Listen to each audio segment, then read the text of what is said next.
Hello students, chapter 4 आपको पढ़ाने के लिए जा रहे हैं आज।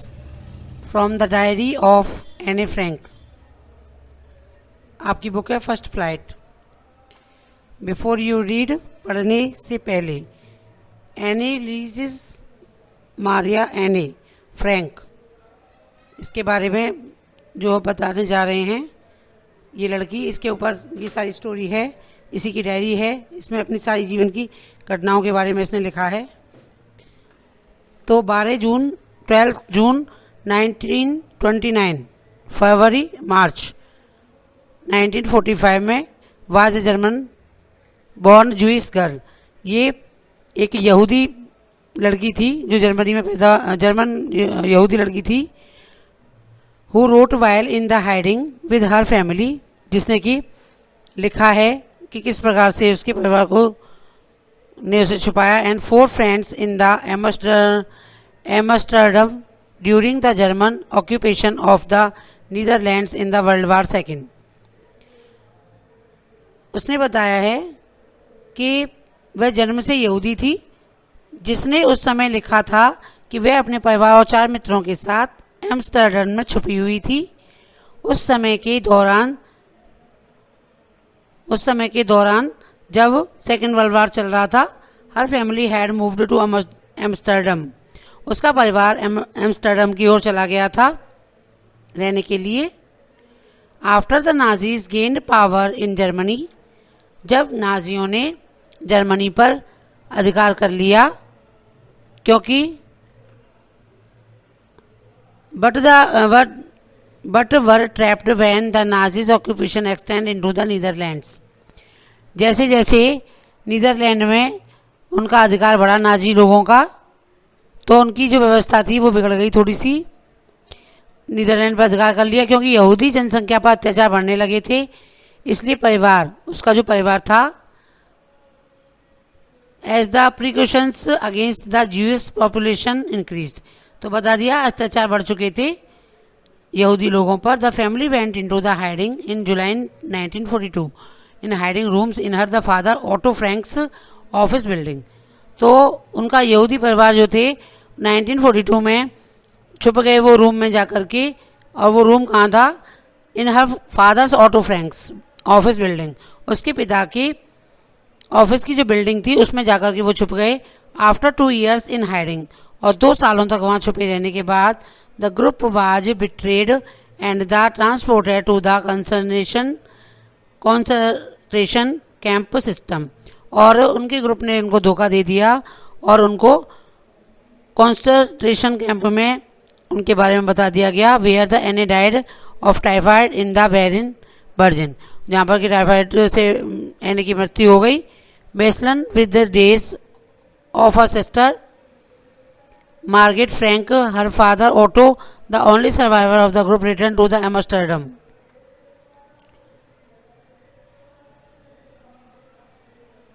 जहां एनी टाइफाइड से मृत्यु हो चुकी थी, उसके पिता जो केवल अकेला बचा था, युद्ध के खत्म होने के बाद एम्स्टर्डम लौट आया और पाया कि एनी की डायरी बची हुई थी। तो convinced that it was a unique record, उसे इस बात पर विश्वास था कि ये एक उसका यूनिक रिकॉर्ड है। He took the action to have it publish in English under the name of the diary of the young girl. तो उसने ये निश्चय किया कि वह इसे को पब्लिश करा देगा एक छोटी लड़की के डायरी के रूप में, उसके नाम से उसने अंग्रेजी में प्रकाशित करा दिया।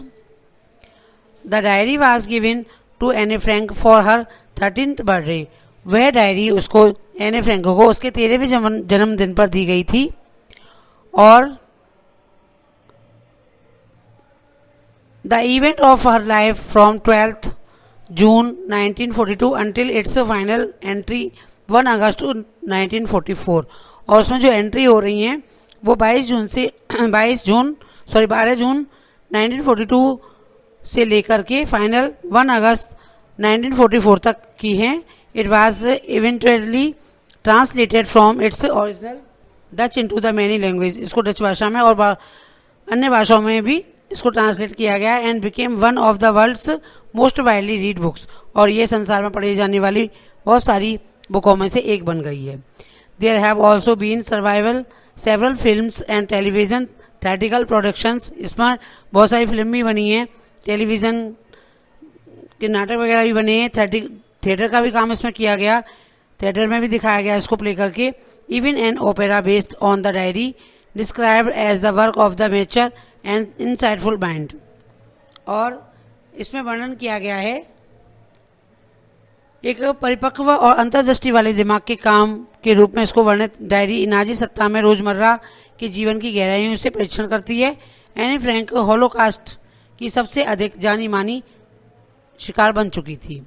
Any Frank has been became one of the most renowned discussed for the Holocaust victim. ये सबसे ज़्यादा पीड़ित रहे, इसका परिवार बहुत ज़्यादा पीड़ित रहा उस समय, तो सब कुछ उसमें लिखा हुआ है इसी डायरी में। Writing in a diary is a really strange experience for someone like me. तो एनी फ्रैंक बताती हैं कि डायरी लिखना एक अजीब सा ही एक्सपीरियंस अनुभव उसने महसूस किया उसको लिखने पर। बता रही है कि सबको ऐसा ही लगेगा जैसा कि मुझे लगा, यानी कि उसको लगा एनी फ्रैंक को, not only because I have never written anything before. न केवल मैंने कभी कुछ भी नहीं लिखा था, एनी फ्रैंक बताती हैं कि उसने कभी भी अभी कुछ लिखा ही नहीं, क्योंकि 13 वर्ष की लड़की है तो क्या लिखना जानेगी वो। But also because it seems to me, लेकिन मुझे ऐसा प्रतीत हो रहा था, that later on neither nor anyone else will be interested in the musing of the 13 years old school girl। कि मैं और कोई भी व्यक्ति मेरे अलावा इसमें इंटरेस्टेड नहीं होगा कि 13 साल की बच्ची के द्वारा जो लिखी गई डायरी है उसमें कोई भी व्यक्ति इंटरेस्टेड नहीं होगा। Oh well it is not matter, लेकिन अच्छी बात है अगर कोई नहीं इंटरेस्टेड होता है, लेकिन इसमें कोई ऐसा मैटर नहीं है। I feel like writing and I have even greater need to get all the kind things of my chest. और वो बताती है कि मैं बस केवल लिखने की इच्छुक हूँ और मुझे इससे भी अधिक आवश्यकता है अपने दिल से सभी चीज़ों को बाहर निकालने की। और कोई भी व्यक्ति किसी की बात सुनने के लिए इतना उत्सुक नहीं होता है कि कोई भी बच्चा कुछ बता रहा है और हर समय व्यक्ति सुनने के लिए वहाँ पर उपस्थित हो। तो उसने पाया कि केवल paper has more patience than pupil, कि किसी भी व्यक्ति को सुनाने की अपेक्षा पेपर में बहुत ज़्यादा धैर्य होता है। हम पेपर पर कुछ भी लिख सकते हैं और वो धैर्यपूर्वक स्वीकारता जाएगा, रिप्लाई नहीं करने वाला होता कि मुझे नहीं सुनना है। तो आई थॉट, उसने सोचा, of this seeing one of those days when I was feeling a little depressed. बता रही है वो कि उस समय पर वो बहुत ज़्यादा डिप्रेस थी। And was sitting at home, और घर में बैठी हुई थी, with my chin in my hands, और उसकी जो चिन्ह है थोड़ी है वो उसके हाथों में है, यानी थोड़ी पर हाथ लगा के बैठी हुई है, बोर हो रही है, एंड लिस्टलेस, और वंडरिंग वेदर स्टे इन और गो आउट, और वह सोच रही है कि वो बाहर जाए या घर में अंदर रहे। लिस्टलेस का मतलब है विद नो एनर्जी और इंटरेस्ट, उसमें कोई भी एनर्जी या इंटरेस्ट नहीं था। I finally stayed where I was boarding, और बाद में उसने निश्चय किया कि हाँ ठीक है, yes paper does have more patience, कि हाँ पेपर में ही सबसे ज़्यादा पेशेंस है। And since I am not planning to let anyone else read, पहले तो मैंने सोचा था कि इसको कोई भी नहीं पढ़ेगा, तो यही प्लानिंग थी, उसकी योजना थी। This stiff backed notebook grandly refer to as the diary, और बाद में उसने कहा कि इस प्रकार से बनी हुई मोटे कवर वाली बुक को डायरी के रूप में जाना जाएगा। Unless I should ever find a real friend, कि मुझे जब तक कोई मित्र नहीं मिल जाता, it probably want make a bit of difference, तो उसके पास कोई मित्र नहीं था बताने के लिए अपनी बातों को, तो इसीलिए इसी बात ने उसको पहली प्रेरणा दी कि वह उसका कोई मित्र नहीं है, तो वो डायरी में अपनी सारी बातें लिख सकती है। Now I am back to the point, अब वह वापस पॉइंट पर आ चुकी थी। That prompted me to keep the diary first place, जहाँ पर कि उन्होंने उसे प्रोत्साहित किया उसकी सोचने कि वो कुछ लिखे उस पर। I do not have a friend, क्योंकि उसका कोई मित्र नहीं था। Let me put it more clearly, अब मुझे इसमें सारी बातें क्लियरली लिख लेनी चाहिए। Since no one will believe that 13 years old girl is completely alone in the world, कोई भी इस बात पर विश्वास नहीं करेगा कि 13 साल की बच्ची बिल्कुल अकेली है, उसकी बातों को सुनने वाला इंटरेस्ट से कोई भी व्यक्ति नहीं है, और वो अकेली है। आई एम नॉट, हाँ अकेली का मतलब ये है कि परिवार में सब कुछ है। आई हैव लविंग पेरेंट्स, वो बताती है कि उसके माता पिता बहुत प्यार करने वाले हैं। And a 16 years old sister, उसकी बहन भी है 16 साल की, and there are about 30 people, और लगभग 30 लोग हैं आई कैन कॉल फ्रेंड, जिनको वो मित्र के रूप में पुकार सकती है। आई हैव ए फैमिली, मेरा बताती है कि मेरा एक परिवार भी है, लविंग आंट्स, चाची यहाँ भी हैं उसकी, एंड द गुड होम, और एक अच्छा सा घर भी है। No on the surface I seem to have everything, लेकिन इस सतह पर कोई भी व्यक्ति ऐसा नहीं है जिसको वो सब कुछ बता सके, except my one true friend, सिवाय अपने एक सच्चे मित्र के। All I think about when I am with the friends is having a good time, और वह सोचती है कि मैं जब अपने मित्रों के साथ रहती हूँ तो मैं बहुत अच्छा समय बिताती हूँ। I can't bring myself to talk about anything, लेकिन फिर भी सारी बातें उनके साथ भी नहीं की जा सकती हैं। बट ऑर्डिनरी एवरीडे थिंग्स, सामान्य सी बातें, प्रत्येक रोजमर्रा की कितनी बातें व्यक्ति किसी से कर पाएगा। We would not seem to be able to get any closer, हम इतने क्लोज भी नहीं हो पाते किसी से कि सारी बातें हम किसी से कर सकें, ना सुनेगा वो सारी बातें। And that is the problem, सबसे बड़ी प्रॉब्लम यही थी। May be it is my fault, शायद ये मेरी गलती भी हो सकती है, दोष भी हो सकता है। That we would not confide in each other, कि हम किसी पर पूरी तरह से विश्वास नहीं कर सकते, हम इतने इंटरेस्टेड नहीं है किसी में। कन्फाइड का मतलब है to tell personal things privately to a person that one trust, हमारे पास कोई ऐसा व्यक्ति हो जिस पर हम सारी व्यक्तिगत बातें बता सकें और उस पर पूरा विश्वास किया जा सके। तो unfortunately they are not liable to change, दुर्भाग्य से उसके पास कोई भी व्यक्ति ऐसा नहीं था। This is why I have started a diary, इसी कारण से उसने डायरी लिखना स्टार्ट किया। To enhance the image of this long awaited friend in my imagination, और वास्तव में वो बहुत दिनों से ऐसे मित्र का इंतजार कर रही थी जो केवल उसकी कल्पना में ही था। I do not want to jot down the fact in this diary the way most people would do, but I want to do diary to my friend and I am going to call this friend Kitty. और कल्पना में इस चिर प्रतिष्ठित मित्र को चित्र बनाने के लिए मैंने तथ्यों को लिखना नहीं चाहती थी जैसा लोग लिखते हैं, लेकिन मैं इस डायरी को मेरी मित्र बनाना चाहती हूँ और इस मित्र को मैं किटी कहकर के पुकारूंगी। यानी कि उसने अपनी डायरी का नाम किटी रख लिया और अपनी मित्र बना ली। तो what makes writing a diary strange experience of for an a, क्या उसे अलग सा अनुभव प्राप्त हुआ इस डायरी को लिखने के बाद। Why does Anne want to keep a diary, और एन ए डायरी क्यों रखना चाहती थी। Why did Anne think she could confide more in her diary than the people, और वो क्यों ज़्यादा विश्वस्त थी किसी व्यक्ति की अपेक्षा, किन्हीं लोगों की अपेक्षा केवल डायरी पर ही विश्वास करना क्यों चाहती थी वो। Since no one would understand a word of my stories of Kitty, sorry stories to Kitty, वो सोचती है कि शायद कोई भी व्यक्ति किटी में लिखी जाने वाली कहानियों पर विश्वास नहीं करेगा या समझ भी नहीं पाएगा। If I were to plunge right in I would better provide a brief scratch of my life, मैं इसमें बहुत अच्छे से अपने जीवन का संक्षिप्त परिचय दूंगी। Much as dislike doing so, और कुछ भी चीज़ें जो पसंद हैं और जो पसंद नहीं वो सारी चीज़ें इसमें लिखी जाएंगी। माई फादर, मेरे पिता, the most adorable father I ever seen, मेरे पिता बहुत ज़्यादा एडोरेबल पिता हैं जो उसने अपनी ज़िंदगी में कभी आज तक देखे हैं। सभी पिताओं से सबसे अच्छे, ज़्यादा प्रशंसनीय उसको अपने पिता ने पाया है। उन्होंने क्या किया कि he was until he was 30 did not marry my mother, उसने, उनके पिता ने उसकी माँ से शादी तब तक नहीं की जब तक कि वो 36 के और उनकी माँ 25 की नहीं हो गई। My sister Margot was born in the Frankfurt Germany 1926, उसकी बहन थी मार्गोट, उसका जन्म जर्मनी में हुआ फ्रैंकफर्ट में 1926 में। आई वॉज बोर्न ऑन 12 जून, मेरा जन्म 12 जून को 1929 में हुआ। I lived in the Frankfurt until I was 4, वो भी वहीं रही फ्रैंकफर्ट में ही जब तक कि वो 4 साल की नहीं हो गई। माई फादर एमग्रेटेड द हॉलैंड इन 1933, और उसके पिता हॉलैंड के लिए चले गए 1933 में। My mother Edith Hollander Frank went with him, उसकी माँ भी थी, उसके साथ चली गई हॉलैंड के लिए ही इन सितंबर में। While Margot and I were sent to the Aachen to stay with the grandmother, और मार्गेट को और एने दोनों को उसको दादी माँ के पास उसको भेज दिया गया कि वो जाकर दोनों दादी माँ के साथ रहेंगी, और वो दोनों हॉलैंड के लिए चले गए, दोनों पति पत्नी।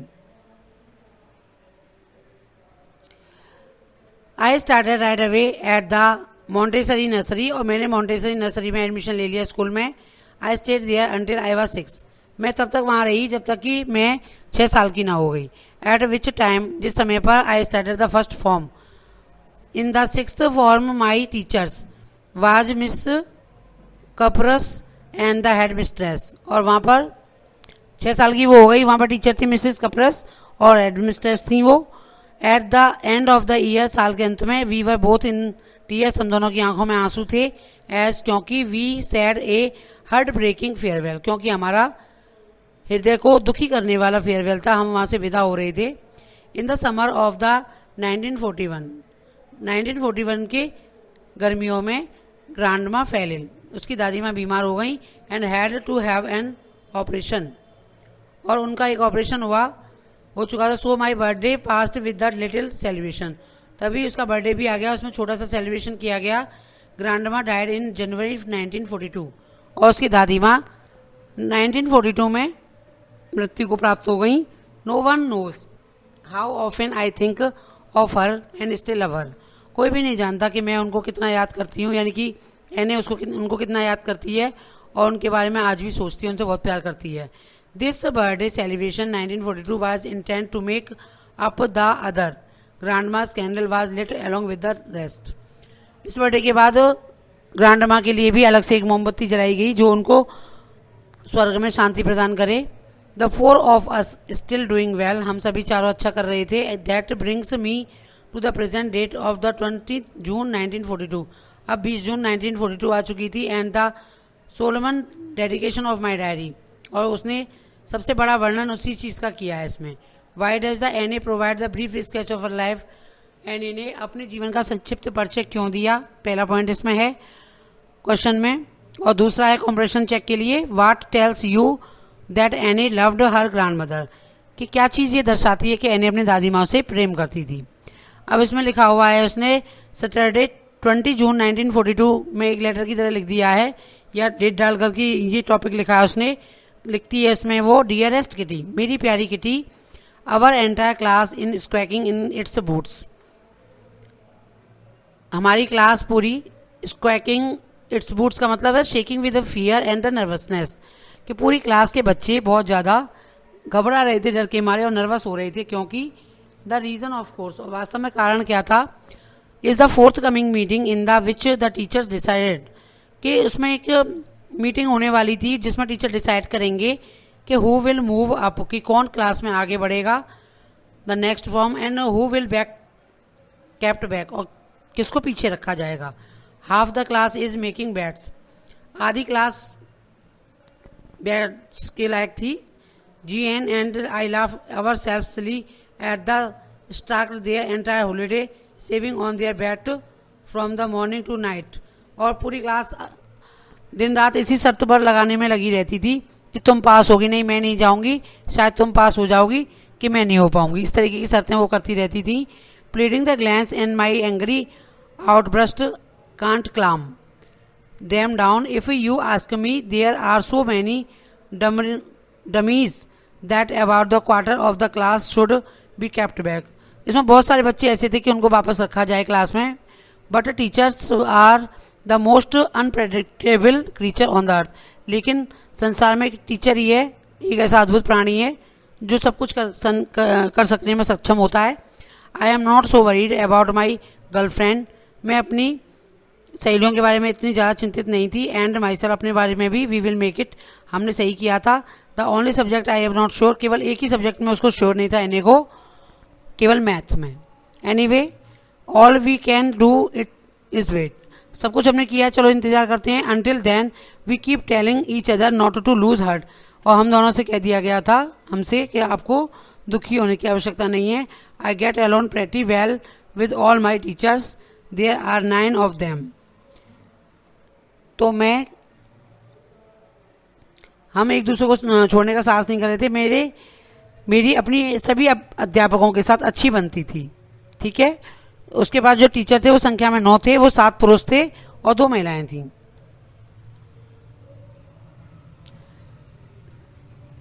I get on pretty with the teachers, सभी टीचरों से उसकी अच्छे से बन जाती थी। देयर आर 9 ऑफ देम, वे संख्या में 9 थे टीचर्स, 7 मैन, उसमें 7 तो आदमी थे, एंड 2 वुमेन, और दो औरतें थी पढ़ाने वाली टीचर्स। मिसिस कीजिंग नाम था उनका। द ओल्ड फ्रोजी, वो टीचर्स मैथ जो हमें मैथ पढ़ाती थी, was annoyed with me for ages because I talk so much, वो मुझसे कुछ परेशान रहा करती थी क्योंकि मैं बहुत ज़्यादा बातें करती थी। और एन ऐसे ऑन द सब्जेक्ट, और ही असाइंड मी एक्स्ट्रा होमवर्क, वो मुझे बहुत सारा नहीं सॉरी आफ्टर सेवरल वार्निंग, सैकड़ों चेतावनियों के बाद, ही असाइंड मी एक्स्ट्रा होमवर्क, उन्होंने मुझे एक्स्ट्रा होमवर्क दे दिया, एक ऐसे भी दे दिया लिखने के लिए चैटर बॉक्स के ऊपर। ये chatter box, what can you right about that, इसके बारे में आप क्या लिखोगे। बातूनी विषय पर उसने एक निबंध लिखने को दे दिया था।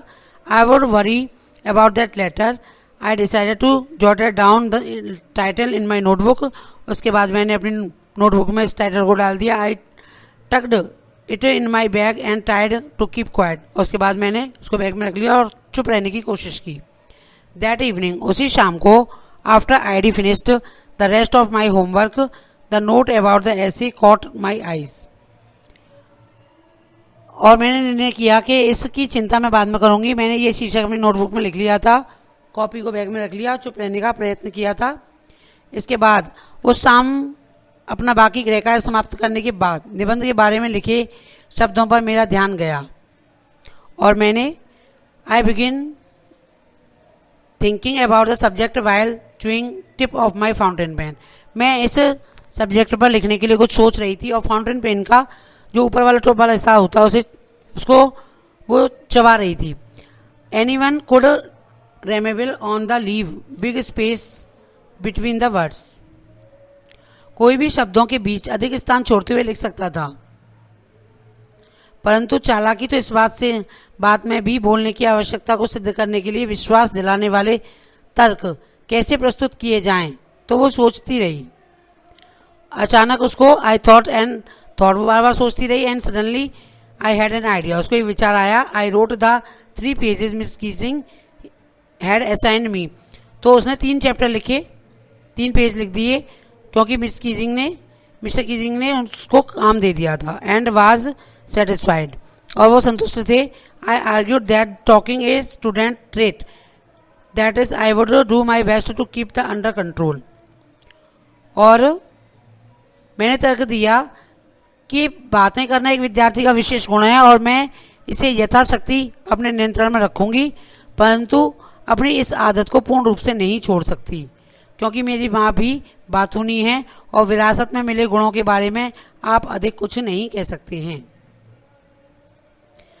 But I would never be able to curse myself habit, क्योंकि ये मेरी जन्म से मिली हुई, मुझे विरासत में मिली है बातूनी, क्योंकि मेरी माँ भी बातूनी है।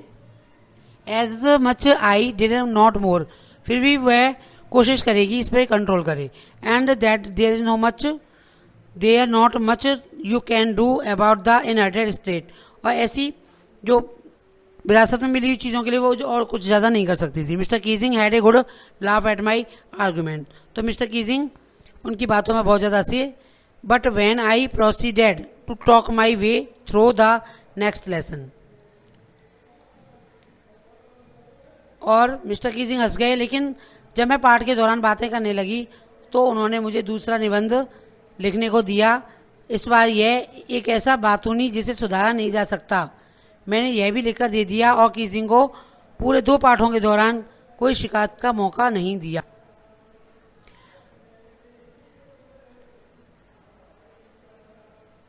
Keesing had nothing complain about the for two whole lesson, और दोनों पाठों में उन्होंने कोई शिकायत नहीं दी। However during the 3rd lesson, लेकिन फिर भी तीसरे लेसन के दौरान he would finally enough Anne Frank punishment for the talking in class, write an essay entitled quack quack quack said Mr Chatterbox, और उन्होंने कहा कि तीसरे पाठ के दौरान काफ़ी हो चुका था, बात करने के दंड के में जिक्र करते हुए उन्होंने कहा था, Anne Frank quack quack quack, mister chatterbox ने कहा विषय पर तुम्हें लिखना है। तो फिर क्या हुआ, उसको बातों नहीं बता दिया और कह दिया कि अपने की तरह ज़्यादा बोलने वाली के ऊपर तुम लिख करके दिखाओ। तो द क्लास रोअर्ड, सारी क्लास हंस पड़ी। आई हैड लाफ टू, और मैं भी हंस पड़ी। Though I would nearly exhausted my ingenuity on the topic chatterbox.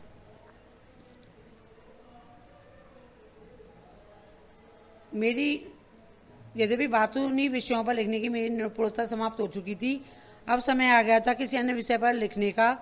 किसी नए विषय पर मेरी सहेली रानी, जो कविता लिखने में निपुण थी, उसने मुझे शुरू से अंत तक पद्य लिखने में मेरी सहायता करने की पेशकश की। मैं खुशी से उछल पड़ी। तो उसकी फ्रेंड थी, उसने कह दिया कि मैं तुम्हारी हेल्प करूंगी पोइट्री में, और ऐसे उसने लिखने के लिए बिगिनिंग उसको कविता में पद्य में लिखने के लिए बोल दिया। तो वो एनी फ्रैंक जो थी वो खुशी से उछल पड़ी। Mister Keesing was trying to play a joke, mister Keesing ने भी एक चुटकुला सुनाने की कोशिश की ऑन मी, मेरे ऊपर, and the ridiculous subject I would make sure the joke was on him. और मुझे लगता है कि वो मैंने सुनिश्चित कर लिया था कि जो मेरा खिल्ली उड़ाने का प्रयत्न कर रहे हैं उनके साथ भी ऐसा ही मजाक हो। आई फिनिश्ड माई पोएम, तो उसके बाद मैंने बताती कि उसने अपनी पोएम खत्म कर ली। एंड इट वॉज ब्यूटिफुल, बहुत सुंदर थी। I was about a mother duck, यह उसने लिखी थी। It was about a mother duck, यह एक मादा बतख के ऊपर थी। एंड द फादर स्वान, उसका पिता स्वान हंस के ऊपर थी। देयर 3 बेबी, उसके 3 बच्चे थे डकलिंग छोटे छोटे, हु वर विटिंग death by the father because they quack too much, क्योंकि उनको मार दिया गया था उसके पिता के द्वारा, तीनों बच्चों को, क्योंकि वो बहुत ज़्यादा क्वैक क्वैक करते थे। Luckily mister Keesing took the joke right away, he read the poem to the class, और उन्होंने अपनी तरफ से जोक करते हुए ये सारी पोएम क्लास को सुना दी। एडिंग हिज ओन कमेंट्स, और उसमें अपने कमेंट्स भी डाल दिए। And to several other classes as well, सभी क्लासों को सुनाया गया। Since then I have been allowed to talk, उसके बाद मुझे बात करने की अनुमति दी गई। And have not being assign any extra homework, उसके बाद कोई एक्स्ट्रा होमवर्क भी नहीं दिया गया। On the contrary mister Keesing always making jokes these days, आजकल मिस्टर कीजिंग आजकल सदैव मजाक करते रहते हैं। एनी की डायरी का ये छोटा सा पार्ट है जो आपकी चैप्टर में दिया हुआ है। कब चैप्टर आपका कंप्लीट हो चुका है। Thank you so much for watching this video.